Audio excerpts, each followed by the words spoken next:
दोस्तों, हम सभी छोटी छोटी चीजों को लेकर अक्सर दुखी हो जाता है। आप ये कहानी एक बार पूरा ध्यान से सुनना, आपकी सारी दुख धीरे धीरे खत्म हो जाएगी। एक बार की बात है, एक लड़का था। उसका नाम सबल था, जो नगर में रहता था। वह अपने जीवन से बहुत निराश था। उनकी निराशा का कारण यह था कि वह अब तक अपने जीवन में कुछ नहीं कर रहा था। उसके माता पिता उसे ताने मारते थे कि आपके सभी मित्र कुछ न कुछ कर रहे हैं, लेकिन आप अभी भी घर बैठे हैं। दोस्तों के बीच भी अक्सर उनका मजाक उड़ाया जाता था। वह कहीं जाता तो लोग उससे पूछते कि आप क्या कर रहे हैं। उसे यह बताने में भी शर्म आ रही थी। वह कुछ नहीं कर रहा था। धीरे धीरे उसने रिश्तेदारों से मिलना जुलना कम कर दिया और लोगों से मिलना भी बंद कर दिया। वह ज्यादातर समय घर पर ही रहता है। वह अकेला रोता है और भगवान को कोसता है और अपनी किस्मत को दोष देता है। अब उसे अपना जीवन बोझ लगने लगा था। कभी कभी वह सोचता कि कब वह कुछ करने के योग्य बनेगा, और फिर वह सोचता कि जिंदा रहने से अच्छा मर जाना है। एक दिन वह अपने नगर की एक गली से गुजर रहा था। तभी उसने देखा कि एक उपदेशक दुख और परेशानियों पर उपदेश दे रहा है। वह भी उसी भीड़ में सबसे पीछे बैठ गया और गुरु के प्रवचन सुनने लगा। उपदेशक कह रहा था, दुख एक शिक्षक की तरह है जो हमें जीवन की सच्चाई दिखाता है और हमें जीने का सही तरीका सिखाता है। आप चाहें तो जिंदगी जीना भी सीख सकते हैं। गुरुजी उपदेश दे रहे थे कि तुम चाहो तो कुछ भी हासिल कर सकते हो, और अगर चाहो तो एक कोने में बैठकर रो सकते हो। इन सभी बातों को सबल ध्यान से सुन रहा था, लेकिन शिक्षक की यह बातें पसंद नहीं आई। उसने खड़े होकर कहा कि कुछ भी सिखाने से दुख दूर नहीं होता। इसमें केवल दर्द होता है, दुख की पीड़ा अनंत है। ऐसा लगता है कि इसके बाद कुछ होने वाला नहीं है। इससे कुछ भी फर्क नहीं पड़ता है। इसके सामने तो मौत भी छोटी लगती है। उपदेशक ने कहा, फिर तुम्हारा दुख क्या है? सबल ने उसके सामने अपनी सारी व्यथा सुनाई और पूछा, मेरे दुख का कोई उपाय है तुम्हारे पास? यह सुनकर शिक्षक मुस्कुराए और बोले, तुम उस दिन मेरे पास आओ जब आपके जीवन में वास्तविक दर्द हो। मैं आपकी समस्या का समाधान अवश्य करूंगा। यह कहकर गुरु वहां से चला गया। सबल ने सोचा, कहीं मेरा दुख नकली तो नहीं है? क्या मैं जिस दर्द से गुजर रहा हूं वह नकली है? मेरा दुख कोई नहीं समझ सकता। जब मां बाप नहीं समझते तो गुरु क्या समझेगा? उनके दुखों से व्यथित होकर सबल ने एक फैसला लिया कि अब वह कुछ करेगा। सबल ने एक छोटा व्यवसाय शुरू किया, पर उसे सफलता नहीं मिल रही थी। लेकिन उसके घर वाले पूछते हैं कि क्या वह कुछ कोशिश कर रहा है। वह अपने व्यवसाय में लगा रहा और धीरे धीरे उन्हें सफलता मिलने लगी। फिर उसने गति पकड़ी और केवल 3 साल के अंदर ही वह एक बड़ा बिजनेसमैन बन गया। अब सबल के आसपास ऐसे कई लोग थे जो उसकी परवाह करता था, जो उससे प्यार करता था। अब उनके परिवार के सदस्य भी उसकी तारीफ करते नहीं थक रहे थे। दिन ब दिन उसके मित्रों की संख्या बढ़ती जा रही थी। अब वह अपनी जिंदगी से बहुत खुश था। उनके कुछ दोस्तों ने उन्हें सलाह दी कि जब आप एक बड़ा बिजनेसमैन बनकर बहुत खुश हैं, तो सोचिए आपको कितनी खुशी होगी अगर आप इस शहर और इस राज्य के सबसे बड़े बिजनेसमैन बन जाते हैं। कितने लोग आपसे जुड़ना चाहेंगे, आपकी कितनी बड़ी ख्याति होगी, और स्वयं राजा भी आपसे दोस्ती करना चाहेंगे और जरूरत पड़ने पर ही आपसे पैसे उधार लेंगे। दोस्तों की यह बात सबल के मन में घर कर गई। अब वह और पैसे कमाने की कोशिश करने लगा, लेकिन उसे यह सब बहुत ही जल्दी चाहिए था। वह समय बर्बाद नहीं करना चाहता था। उनका अधिकांश समय इन चीजों को प्राप्त करने में गलाने लगा। इसलिए वह ऐसे काम करने लगा जो सही नहीं था। उसने बड़ा उधार लेना शुरू कर दिया। उसके दोस्तों से पैसे की मात्रा और अधिक मुनाफा कमाने के लालच में वह अपने माल में मिलावट करने लगा। उसने अन्य व्यापारियों के खिलाफ भी साजिश रची और उन्हें डराया धमकाया। जैसा उसके दोस्त कहते थे वैसा ही करता था। वह इन तरीकों से ज्यादा पैसा कमा रहा था, पर अब उसके जीवन में पहले जैसा चैन न था। उनके मन की शांति गायब हो गई थी और वह रात को सो नहीं पाता था। वह हंगामे में रहता था। वह सब कुछ पाकर भी उन्हें किसी चीज में सुख नहीं मिल रहा था। एक दिन सबल अपनी गाड़ी में कहीं जा रहा था। तभी रास्ते में उन्हें उपदेशक का आश्रम दिखाई दिया। वह रुका और गुरु के पास जाकर बोला, संत, आपने मुझे मेरे पास आने के लिए कहा था जब मेरे जीवन में सच्चा दुख आता है। अब मैं बहुत दुखी हूं कि मेरी नींद हराम हो गई है। मुझे कहीं भी शांति नहीं मिल रही है। इस प्रकार सबल ने अपनी सारी समस्याएं गुरु को बता दी।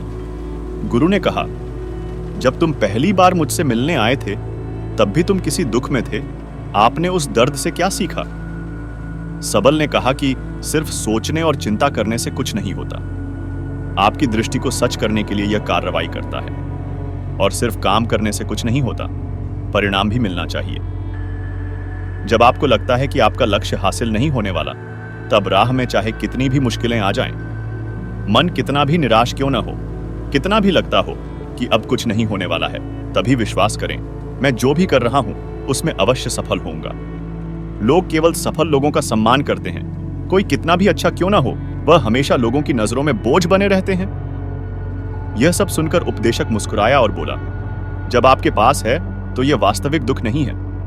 अपने जीवन में वास्तविक दुख आए तब मेरे पास आओ, मैं उसे ठीक कर दूंगा। सबल ने जाते समय साधु को सोने के सिक्कों से भरा घड़ा भेंट किया। घड़े को देखकर गुरु ने कहा कि यह मेरे किसी काम का नहीं है। उस पेड़ के नीचे गड्ढा खोदकर गाड़ दो। सबल ने घड़े को पेड़ के नीचे दबा दिया, जैसा कि गुरु ने बताया, और वहां से चला गया। कुछ दिनों से कारोबार ठीक चल रहा था, लेकिन व्यापार के गलत तरीके के कारण धीरे धीरे उसे व्यापार में घाटा होने लगा। उसकी सारी दौलत धीरे धीरे खत्म होने लगी, और एक दिन ऐसा भी आया जब उसके पास कुछ भी नहीं बचा और उस पर कर्ज का बोझ चढ़ गया था। परंतु वह निश्चिंत था, क्योंकि उसने अपना सारा कर्ज अपने दोस्तों से लिया था। उसने सोचा कि उसके दोस्त बुरे वक्त में उनके साथ खड़े रहेंगे, लेकिन ऐसा कुछ नहीं हुआ। जैसे ही बुरा वक्त आया, दोस्त पहले उससे कर्ज मांगने लगे। अगर उसने कर्ज नहीं लौटाया, उन्होंने उसे जान से मारने की धमकी भी दी। उनके सभी शुभचिंतक और प्रियजन उससे दूर हो गए। उसके दोस्त जो उसके साथ मस्ती किया करते थे, अब उससे दूर भाग रहे थे। उसका परिवार उसकी गलतियां और कमियां गिनने लगा। उनकी सारी संपत्ति नीलाम कर दी गई और उसके पास कुछ भी न बचा। जब उसने अपने पिता से मदद मांगी, पिता ने कहा कि मेरे पास थोड़ी सी संपत्ति है, मैं तुम्हारी मां को क्या कहूंगा? अगर मैं तुम्हें दे दूं? यह संपत्ति हमारा अंतिम उपाय है। सबल के मन में गहरा दुख छा गया।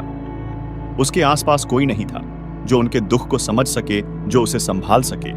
जनता के इस विश्वासघात के कारण वह अंदर से टूट चुका था। वह सोचने लगा कि अब जीने का क्या मतलब है, अब मौत ही मेरा सहारा है। वह आत्महत्या करने के लिए पहाड़ी पर जा रहा था। तब से उसे याद आया कि उस शिक्षक ने उससे कहा था, मेरे पास आओ जब तुम्हारे जीवन में वास्तविक दुख हो। सबल गुरु के पास गया और अपनी सारी व्यथा सुनाई। आंखों में आंसू लिए उसने कहा, हे गुरुजी, मेरे दुख का निवारण कीजिए। गुरु ने कहा, जब जीवन में असली दुख होता है तब मेरे पास आ जाना, मैं इसे जरूर ठीक करूंगा। सबल ने कहा कि यह क्या हो रहा है? मेरी जिंदगी में अभी दुख नहीं है तो आखिर असली दुख क्या है? गुरुजी ने सबसे कहा कि पहले आप मुझे बताओ, आपने अपने दुख से क्या सीखा? सबल ने कहा कि मैंने वह सीखा जो लोग हमारे जीवन में आते हैं। वह हमारी सफलता और प्रगति के कारण वो हमें धोखा जरूर देंगे, क्योंकि बुरे समय में वे हमारे साथ नहीं खड़े होंगे। वे अच्छे समय में ही हमारा फायदा उठाएंगे और बुरे समय में हमें छोड़ देंगे। उन लोगों पर ही भरोसा करें जो हमारे बुरे समय में हमारे साथ खड़े रहते हैं। लेकिन ऐसे लोग बहुत कम होते हैं, लेकिन जिनके पास है उन्हें उनकी सराहना करनी चाहिए, उनका अपमान नहीं करना चाहिए। मैंने कभी भी किसी के खिलाफ साजिश नहीं रखना चाहिए। अपना काम ईमानदारी और धैर्य से करें और कभी लालची मत बनो। अपने सारे दुख दर्द और अनुभव बयां करने के बाद सबल गुरुजी के सामने आंखों में आंसू लिए बैठ गया। कुछ देर बाद साधु उठे और पेड़ के नीचे एक गड्ढा खोदा और घड़ा निकाल लिया जो सोने के सिक्कों से भरा हुआ था। उसने सबल को देकर कहा, मेरे पास आओ जब तुम्हारे जीवन में वास्तविक दुख हो। सबल ने अपने शिक्षक को धन्यवाद दिया और उसे प्रणाम करके चला गया। उस पैसे से उन्होंने एक छोटा सा व्यवसाय शुरू किया। अब वह छोटा व्यापारी बनकर भी खुश हैं। उन्होंने पूरी लगन और ईमानदारी से कारोबार किया। जल्द ही वह अपने शहर का एक बड़ा व्यापारी बन गया। उनका जीवन सुख सुविधाओं से भरा हुआ था। लेकिन कोई कितना भी अच्छा क्यों ना हो, लेकिन जीवन में दुख आता है तो सबल के जीवन में भी दुख आते थे। अपने माता पिता की मृत्यु के रूप में वे दोनों एक ही दिन मर गए। सबल अपने माता पिता से बहुत प्यार करता था, इसलिए उनके निधन से उन्हें गहरा सदमा लगा। वह शवों को ले गया, दोनों को श्मशान घाट ले गया जहां अंतिम संस्कार किया गया। वहां उसने अपने माता पिता का शव जलता हुआ देखा तो उनका मन बेचैन हो उठा। उसके मन में कई सवाल उठने लगे। वह घर वापस आ गया, इसलिए उसने अपने माता पिता के घर और संपत्ति को देखा, जिसके लिए उनके पिता हमेशा लड़ते रहे, आज जो छूटा पड़ा है। जिन्होंने इसकी देखभाल की, इसके लिए लड़ने वाले इस दुनिया से चले गए। उसके पिता ने जो कुछ कमाया वह सब यहीं रह गया। एक दिन पहले तक उसके पिता मारपीट करते थे किसी के साथ उसकी संपत्ति के लिए। आज वो खुद इस दुनिया से चले गए। उसका मन ऐसे अनेक विचारों के बवंडर में था। वह अंदर से अकेला और डरा हुआ महसूस कर रहा था। वह खाली महसूस कर रहा था। उसे लगा कि कुछ है, वह समझ नहीं सका। इसलिए वह गुरु के पास गया। उसे देखकर गुरुजी ने कहा, क्या जीवन में कोई दुख है? सबल ने कहा, वैसे तो जीवन में कोई दुख नहीं है, सब कुछ अच्छा चल रहा है, लेकिन आज मेरे माता पिता का देहांत हो गया है। मैं इस घटना से बेहद दुखी और परेशान हूं। गुरुजी ने कहा, इसमें दुखी होने की क्या बात है? एक दिन सबके अपनों को मरना है। कोई ना कभी जिया है और ना कभी रहेगा। एक दिन तुझे भी मरना है, शायद तुम कल ही मर जाओगे, या आप आज भी मर सकते हो। सबल ने कहा, क्या कह रहे हो गुरु जी? मैं भी मर जाऊंगा, लेकिन मैं अभी जवान हूं। गुरु ने कहा कि सब जी रहे हैं इस भ्रम में कि मृत्यु केवल दूसरों को आती है, बड़ों के पास ही आती है। लेकिन जवान और बूढ़े मर जाते हैं, बच्चे मर जाते हैं। मौत का उम्र से कोई लेना देना नहीं है। यह सभी को प्रभावित करता है। मास्टर जी की ये बातें सबल के मन में घर कर गईं और वह चुपचाप चला गया। लेकिन उसका मन अभी भी बेचैन था। वह खाली महसूस कर रहा था। वह सारा दिन अपने बारे में ही सोचता रहा कि वह कौन है, वह इस दुनिया में क्यों आया है, क्या जीवन का लक्ष्य केवल चीजों को खाना और मरना है? ऐसे कई सवाल उसके दिमाग में लगातार उठ रहे थे, लेकिन उन्हें अपने किसी भी सवाल का जवाब नहीं मिल रहा था और उसका दुख दिन ब दिन बढ़ता ही जा रहा था।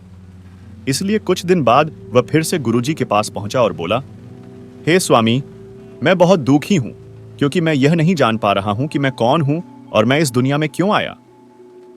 यह सुनकर गुरुजी मुस्कुराए और बोले, आज आपके जीवन में पहली बार सच्चा दुख उत्पन्न हो गया है। यह वास्तव में दुख कहलाने के लायक है। हम नहीं जानते कि हम कौन हैं, हम क्यों आए हैं, क्या करें, कैसे करना है। सबल ने अपने गुरु से कहा कि उसकी दुर्दशा दूर करो। गुरु ने कहा कि हम सभी इंसान हैं, जीवन भर संग्रह करते रहते हैं।